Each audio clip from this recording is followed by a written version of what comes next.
Today I'm going to start an outright new series that has nothing to do with programming. This is about Korean, the Korean language, and specifically hanja, which are the Chinese characters that you don't see much in Korean anymore, but are still hiding everywhere. And they're really useful to know, especially if you're at a point in your Korean learning where you're kind of like mid to upper level and are starting to get a feel, but are kind of like feeling like you're missing something, like you don't have quite the foundation that you'd like, and that middle level of learning language sometimes can be really exhausting because the only way out of it is basically massive reading and massive talking, and yeah, one of the ways to kind of get through that a little bit better, in my opinion, is to use hanja as sort of like a cheat code, and it's and the reason why it's so nice to know is it kind of puts a dictionary inside your head that you have access to at any time you want, and it's kind of like a nice way to get around. Like if you're a Korean, you spend your life here, and your whole life is done in Korean, so you have that native language feel, and you can't always get that from the outside without years and years of work. But with hanja, you can kind of get a bit of a head start on that by having that dictionary inside your head, and that gives you a feel for words in a way that's pretty much impossible to find anywhere else. And I'll just give you an example of what hanja are like compared to words in English. So it's basically like Latin and Greek words. That's the closest analogy. And I'll just show two words here. Procrastinate. So this first video is about making the case for why knowing hanja is so awesome. So we've got this word procrastinate, and then another word that everybody knows, which is expat. And so everybody knows these, everybody uses them every day. But if you know the roots of the words, if you can recognize them, then it gives you a bit of a deeper insight sometimes, and it can also let you form new words. So, for example, there's this kras inside there, and kras is Latin for tomorrow. So procrastinate means to pretty much put something off until tomorrow. And so if you see that, you can recognize exactly where the word comes from. And then another one here, expat. So this is an abbreviation. So you have patere, and then you have patria. So this is like a fatherland, and that comes from this root, which is just a regular word, means father. And then you see that in all sorts of other words. You start to recognize patriarch and all these other words. So whenever you see this pater, you know that you're talking about something to do with a father, and it's abbreviated to pat, which is fatherland, and ex means outside. So an expat is someone who is outside of their own country, and that's pretty much what hanja does as well. So it gives you this insight into vocabulary. And so let's see. Right, my sugo example. So I'll just give you an example of where not that recent. It's a few years ago, but I was doing a translation of a document that talked about sugo quite a bit. And sugo is, you use it every day, and it means thanks for your hard work, sugoesayo.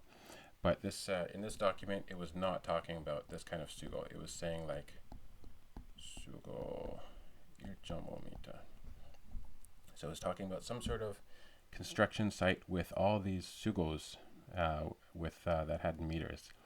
And so if you look in the dictionary, there's a lot of words about sugo, but just giving it a bit of thought myself, I thought, well, maybe this is the tree hanja, which is su,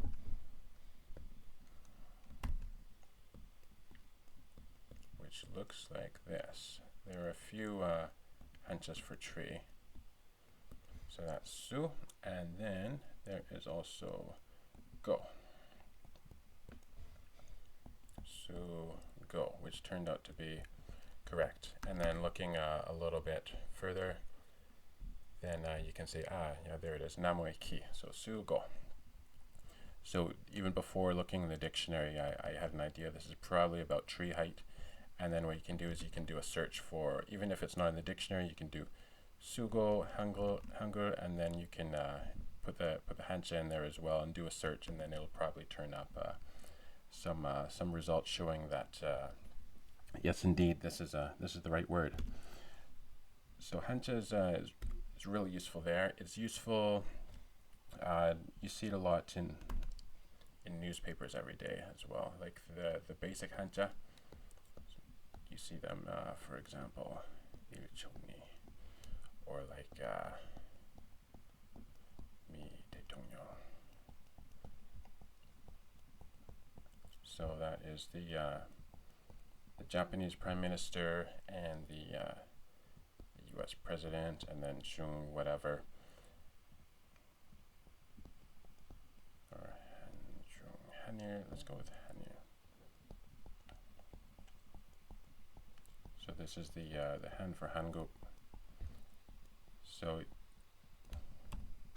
yeah, hanjung, hanir, kwange. So like there we go.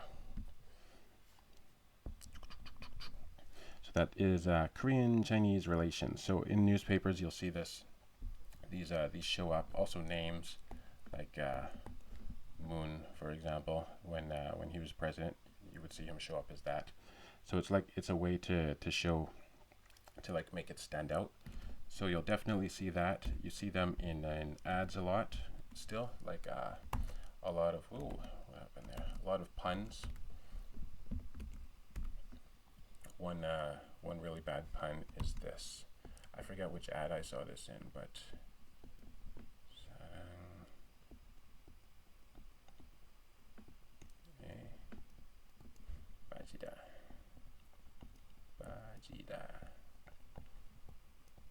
so this is some product that you're supposed to fall in love in. That's lang.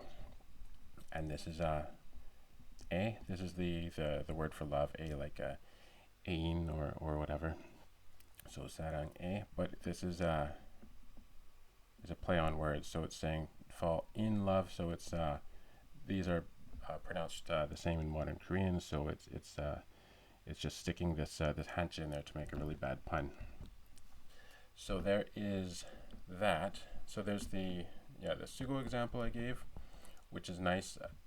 There's the understanding newspapers and puns. There is also other languages. So if you know hanja, you can start to read not only old Korean documents, legal documents. You can just understand them a lot better. There's lots of hanja in them because they want to be really precise. Because sometimes you'll have homonyms. I'll just show you like one example. Just a whole bunch of homonyms, and in legal documents, you don't want to just. A lot of the times, you don't want to just write the hangul, because you have to be really precise and show, exactly what you're talking about. All this sort of thing. So there's that, and then other languages, which is Japanese and Chinese. You'll see in Taiwan they use the same traditional characters that they still learn sometimes in Korea. The ones in Japan are pretty close. They're simplified a little bit, and a lot of the time, once you know the hanja, you can then learn their pronunciation in other languages, and then you can just kind of get by a lot of the time. So like this one here, hakyo kyo. In Japanese, it's also it's ko gakko. So you can can just remember that kyo is ko, and a lot of these like min, that's the same. San, that's also the same, although they read it yama as well in compound words. Ku is Q, and so on and so forth. And there's not a huge difference. Like this one here is somewhat simplified in Japanese, but otherwise it's pretty much almost the same form. So yeah, that's the reason why you should know hanja. And in the next video, we're going to look at how we're going to learn them, because Korea kind of doesn't. They don't use hanja very much anymore, so a lot of the material to use them is sort of archaic, which is kind of unfortunate. And so there are a few things that you should probably, I think, ignore while you're learning them, but we'll get into that in the next video.